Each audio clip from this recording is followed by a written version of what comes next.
Olá, está no ar o MPTV, um programa do Ministério Público do Maranhão em parceria com a TV Assembleia. E no programa de hoje você vai ver um balanço das atividades dos encontros regionais de gestão estratégica, realizados em todas as regionais do Maranhão. MP inaugura nova sede da Promotoria de Justiça em Coelho Neto. Nas ruas da capital, a população pergunta e o MP responde. O MPTV está no ar.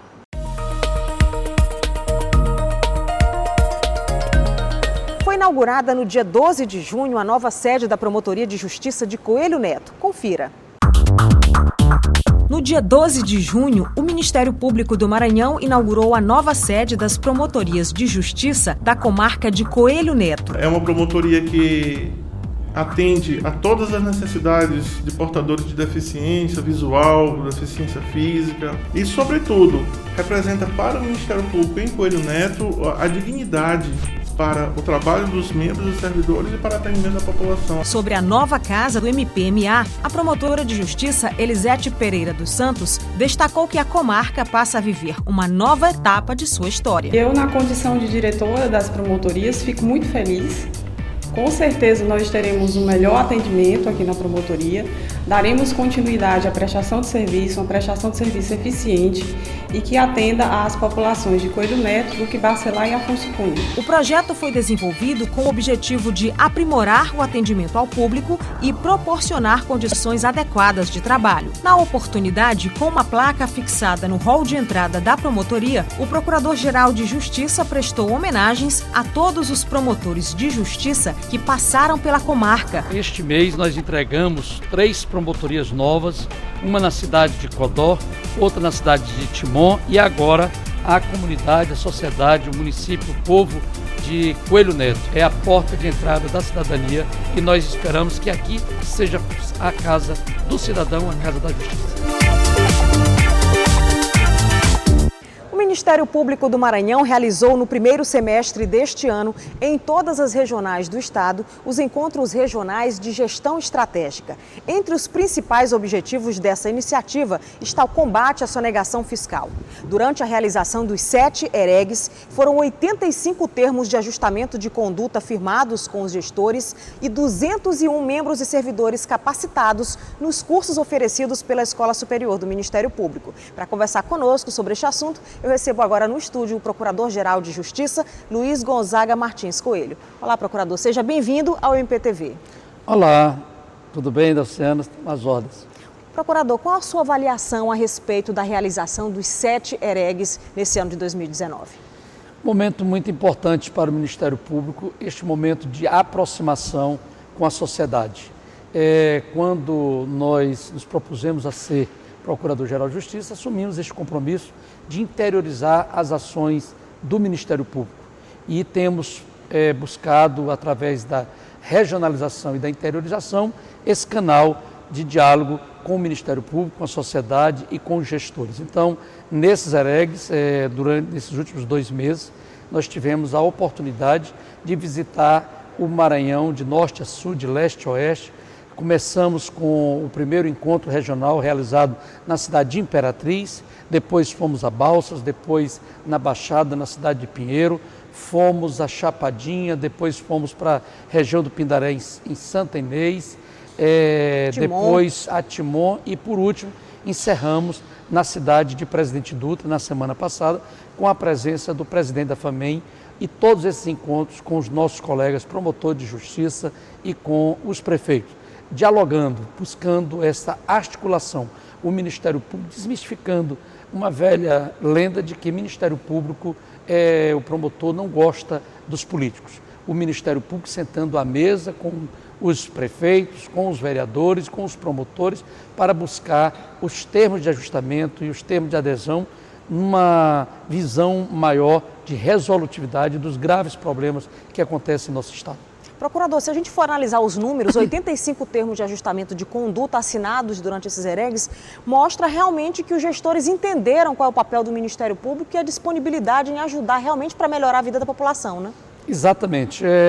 Isso poderia resultar em ações judiciais e o Ministério Público tem a compreensão da importância deste momento com os EREGs, de priorizar, ao invés de demandista, um Ministério Público que está acionando os processos judiciais que demandam vários anos para serem resolvidos. Nós buscamos este Ministério Público resolutista, estendendo os braços, estendendo as mãos aos senhores gestores para que a gente possa resolver graves problemas. Nesses nossos encontros da Oceana, nós tivemos o lançamento oficial de 3 importantes projetos institucionais do Ministério Público que são muito caros para todos nós. O primeiro dele foi o lançamento da campanha Município Legal, mais receita e mais direitos. O que é que significa isso? Nós temos aí os gestores municipais que não têm o hábito, por uma situação ou outra, de cobrar, de recolher tributos, de cobrar os seus impostos. E isso é uma exigência constitucional que está na nossa lei de responsabilidade fiscal.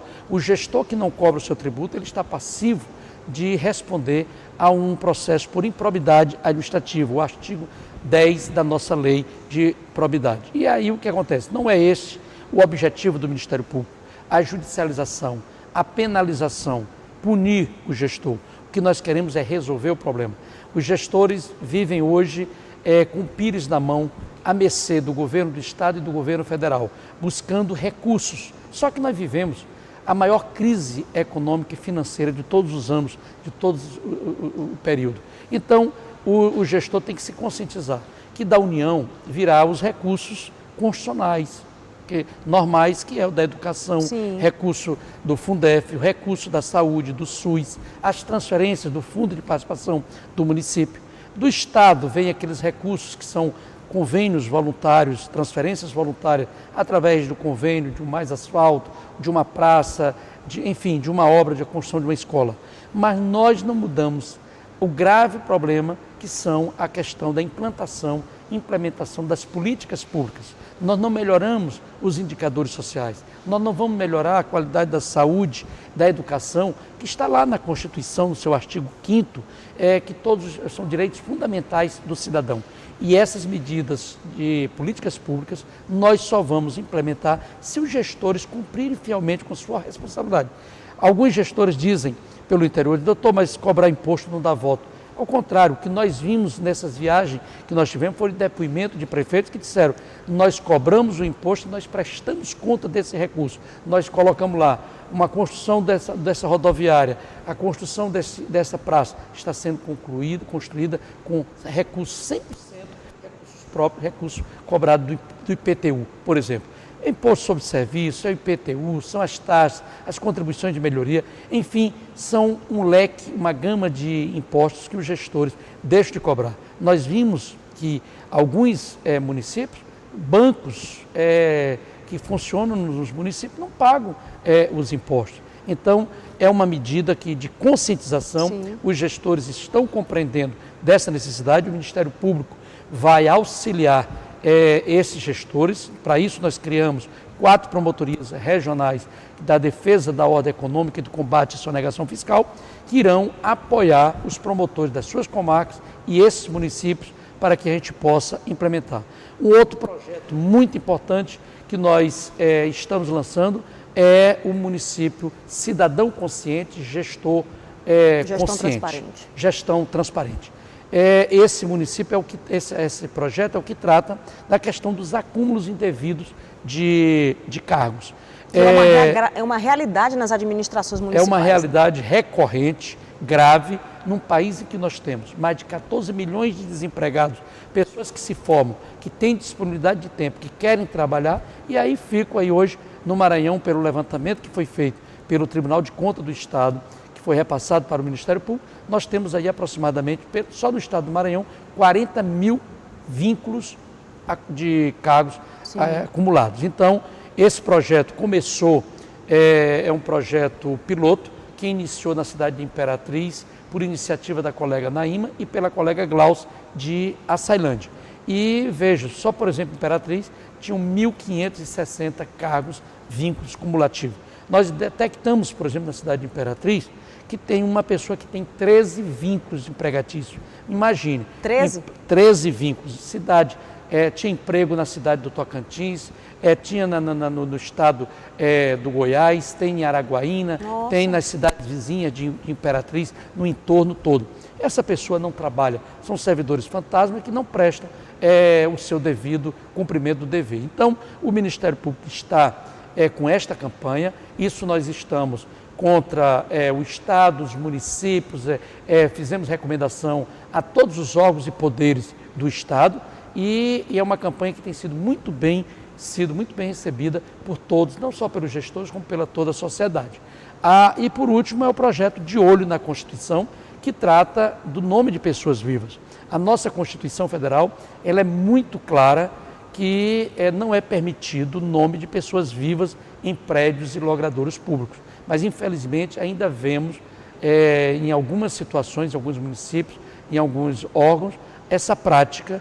E aí nós estamos apresentando uma recomendação e fazendo esses termos de adesão para que possam mandar um projeto de lei à Câmara Municipal ou à Assembleia, ou, se for interno, no Tribunal de Justiça, no Ministério Público, nós não temos mais nenhum nome de pessoa viva, não tem isso, já entregamos para o Tribunal de Contas, já entregamos para o presidente do Tribunal de Justiça, para que seja retirado o nome dessas pessoas, porque o artigo 37 da nossa Constituição Federal, ele é muito claro, o princípio, tem um princípio LIMP, né? Legalidade, impessoalidade, eficiência, moralidade, mas principalmente então este princípio da impessoalidade. Não pode haver culto, né? Homenagem a nome de pessoas vivas. Então é fácil de você fazer essa homenagem a alguma pessoa dessa família que já tenha falecido e que tenha prestado relevante serviço à sociedade ou àquele órgão. Procurador, esse ano os Eregs tiveram uma novidade que foi a realização dos treinamentos, né, para membros e servidores. Perfeito. Nós fizemos nessa viagem das 7 regionais, pela manhã no lançamento desse encontro regional, reunido com os gestores, com os vereadores, com os promotores e com a sociedade. Concomitantemente isso foi realizado pela Escola Superior do Ministério Público, um evento voltado para a capacitação de servidores de todas as promotorias do Maranhão. Um curso muito importante, o atendimento ético. Eu costumo dizer que o Ministério Público é a casa do cidadão, é a casa da cidadania, é a porta de entrada daquela pessoa mais simples, mais humilde, do cidadão lá dos mais longínquos moradores do nosso estado. E quando ele procura o Ministério Público, ele tem que ser bem atendido, recebido. Então, foi feito esse curso de treinamento, atendimento ao público. E na parte da tarde, houve a apresentação dos projetos aos membros e servidores também, dentro da nossa tônica de capacitação dos membros e servidores, um processo que era a apresentação dos nossos sistemas que têm sido desenvolvidos pelo Ministério Público. O Digidoc, o SIMP, o PJE, a apresentação do nosso Centro de Análise de Custo, dentro do nosso projeto de sustentabilidade, de economicidade, para que nós estamos hoje adotando uma prática de premiar a unidade gestora que mais economiza. Então, hoje o Ministério Público, dentro deste momento de crise, tem feito essa contenção de despesa e nós podemos monitorar o uso, desde o uso do papel, do toner, da conta de energia, da conta de água, para que cada unidade gestora possa trabalhar fazendo mais com menos custos.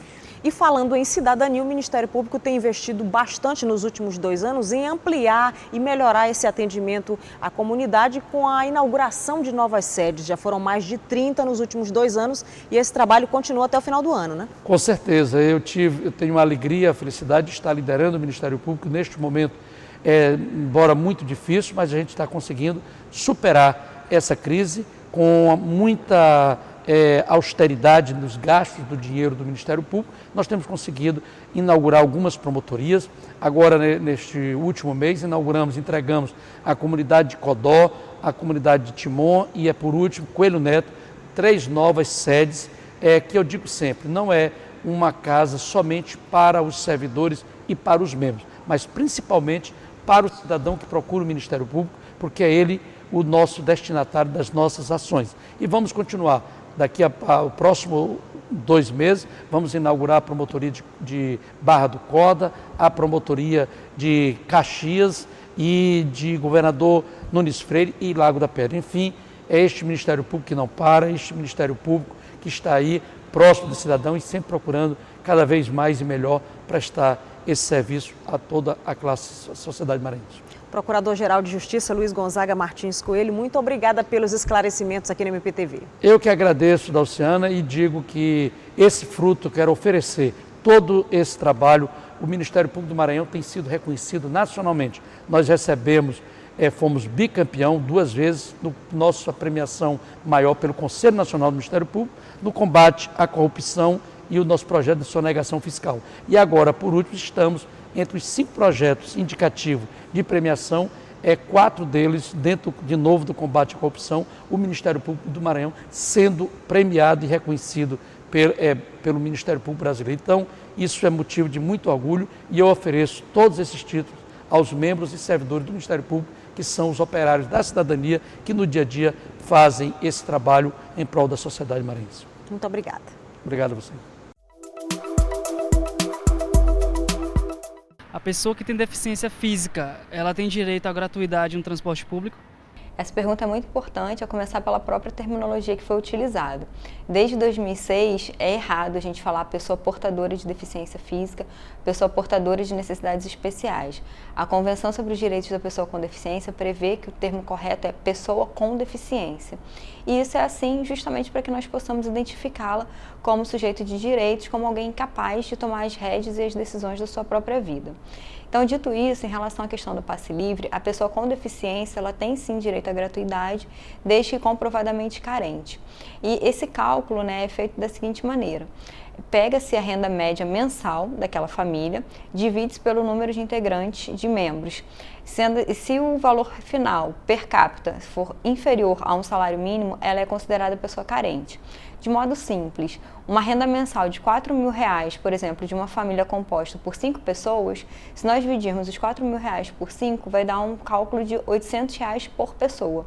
Então, nesse caso, ela é considerada carente para fins legais e ela tem direito ao passe livre municipal. Você assistiu ao MPTV e pode ficar à vontade para participar do nosso programa com críticas e sugestões. O nosso WhatsApp é 991 14 65 29. Fique ligado, todas as segundas-feiras às 7h30 da noite, com reapresentação aos domingos 1 da tarde. Até o próximo programa.